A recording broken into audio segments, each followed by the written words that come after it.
அனைத்து அன்பும் பண்பும் பாசமும் நேசமும் நிறைந்த நட்புகளுக்கும் உறவுகளுக்கும் இனிய காலை வணக்கம். இன்றும் நாம் முன்னாள் ஜனாதிபதியும் இஸ்ரோ விஞ்ஞானியுமான டாக்டர் APJ அப்துல் கலாம் அவர்களின் வாழ்க்கை வரலாற்றை தெரிந்து கொள்வோம். ராக்கெட் தொழில்நுட்பத்தில் இந்தியாவினுடைய ஆற்றல் மறுபடியும் சந்தேகத்திற்கு இடமில்லாமல் நிலைநாட்டப்பட்டது. விண்வெளி தொழிலில் பலம் பெற்று விட்டதாலும் ஏவுகணை பக்கபலத்தோடு நமது பாதுகாப்பு விரிவடைந்து விட்டதாலும் அபார சக்தி படைத்த நாடாக இந்தியா உயர்ந்து விட்டது. சூப்பர் பவர் நாடுகள் என்று தாங்களாகவே பட்டம் சூட்டிக்கொண்ட ஒரு சில நாடுகளின் பட்டியலில் இந்தியாவும் இடம்பெற்று விட்டது. விடுதலை அடைந்து இறையாண்மை பெற்று வெறும் 10 ஆண்டுகளுக்குள் இந்திய விண்வெளி மற்றும் அணுசக்தி திட்டங்கள் ஆரம்பமாகிவிட்டன. அபார சாதனைகளை இந்திய தொழிற்சாலைகளால் நிகழ்த்த முடியும். இதை எட்டுவதற்காக பல அமைப்புகளின் பங்கேற்பு, கூட்டு அணுகுமுறை, தொழில்நுட்பம், சக்தி அளித்தல் என்ற 3 அடுக்கு வியூகத்தை அவர்கள் வகுத்தார்கள். அக்னி வெளிப்படுத்துவதற்கான அடிப்படை அம்சங்கள் இவைதான். அக்னி அணியின் 500க்கும் அதிகமான விஞ்ஞானிகள் இடம்பெற்றிருந்தார்கள். அக்னியை ஏவும் மகத்தான முயற்சியில் பல அமைப்புகள் இணைந்து செயலாற்றின. ஒவ்வொருவரும் தனது இலக்கை எட்டுவதற்கு அணியின் மற்ற உறுப்பினர்களையும் சார்ந்திருக்க வேண்டும்.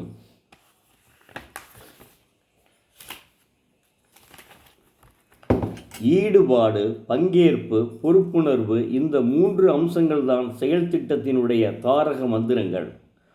அக்னி ஏவும் திட்டம் அப்துல் கலாம் மற்றும் அவர்கள் குழுவிற்கு மட்டுமல்லாமல் அவர்களின் குடும்பங்களுக்கும் அக்னி பிரவேசமாக அமைந்துவிட்டது.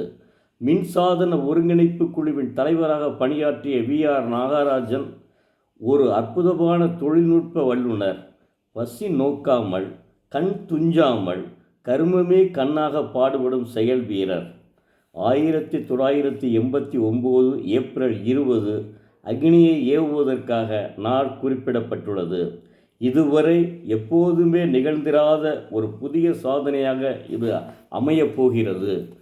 ஏவுகணை செல்லும் பாதையை கண்காணிப்பதற்காக 2 ரேடார்கள், 3 டெலிமெட்ரி நிலையங்கள், ஒரு தொலைக்கட்டுப்பாட்டு நிலையம், மின் மற்றும் ஒளிக்கதிர்களை அடையாளம் காணும் 4 கருவிகள் அனைத்தும் நிறுவப்பட்டன. மேலும் கார் நிக்கோபாரில் உள்ள டெலிமெட்ரி நிலையமும் ஷார் ரேடார்களும் ஏவுகணை செல்லும் பாதையை கண்காணிப்பதற்கு முடக்கிவிடப்பட்டன. ஏவுகணை பாட்டரியிலிருந்து உற்பத்தியாகும் மின்சக்தியையும் கட்டுப்பாட்டு சாதன அழுத்தத்தையும் துல்லியமாக கண்காணிப்பதற்கு தகுந்த ஏற்பாடு செய்யப்பட்டிருந்தது. மின்சக்தியில் பாதிப்பு வராமல் தடுப்பதற்காக வோல்டேஜ் அல்லது அழுத்தத்தில் ஏதாவது வேறுபாடு காணப்பட்டால் விசேஷமாக வடிவமைக்கப்பட்டிருந்த தானியங்கி சோதனை சாதனம் அடுத்த கட்ட நடவடிக்கையை நிறுத்தும்படி சமிக்ஞை கொடுக்கும். இந்த கோளாறு நிவர்த்தி செய்யப்பட்டால்தான் ஏவுகணை பறப்பதற்கான அடுத்த கட்ட ஏற்பாடுகள் தொடரும். ஏவுகணையை செலுத்துவதற்கு 36 மணி நேரம் இருக்கும்போது கவுண்டவுன் ஆரம்பமானது. 7.5 நிமிடங்கள் இருக்கும்போது கட்டுப்பாட்டு நடவடிக்கைகள் அனைத்தும் கம்ப்யூட்டருக்கு மாற்றப்பட இருந்தன. ஏவுகணையை விண்ணில் செலுத்துவதற்கான எல்லா ஆயத்த வேலைகளும் திட்டமிட்டபடி நடைபெற்றன. ஏவும் சமயத்தில் பாதுகாப்பு கருதி பக்கத்து கிராம மக்களை எல்லாம் வேறு இடத்திற்கு அனுப்பி வைப்பது என்று முடிவு செய்தார்கள். இதை தெரிந்து கொண்ட பத்திரிகைகள் பெரும் சர்ச்சையை கிளப்பின. அந்த நாள் 1989 ஏப்ரல் 20 வந்தது. ஒட்டுமொத்த தேசமும்